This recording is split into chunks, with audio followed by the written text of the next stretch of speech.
आसिया परवर्ती खबर को त्रिस्तरीय पंचायतराज निर्वाचन में जाति भित्तिक संरक्षण को नहीं चिठा तालिका प्रकाश पाई।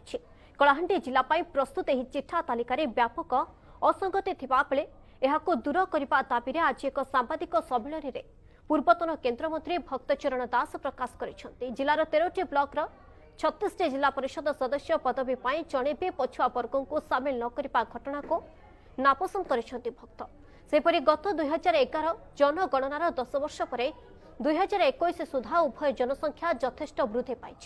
30 तारीख सुधा संशोधन करने उक्त दाबी करथिबा बेले जदि दाबी पूरण न हुए तेबे कांग्रेस आंदोलन को ओह्लाइब बोली से चेतावनी दैछथि। आमे डिमांड करूछु इमिडिएटली संशोधन करा जाऊ।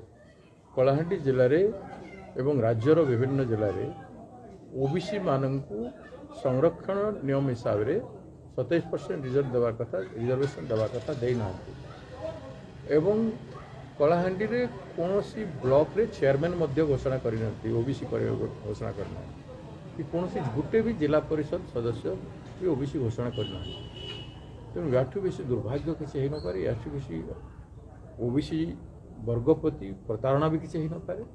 एटा संपूर्ण भाव असम्मान ओबीसी वर्ग को गणतंत्र रे भोट राजनीति रे बहुत बड़ा असम्मान।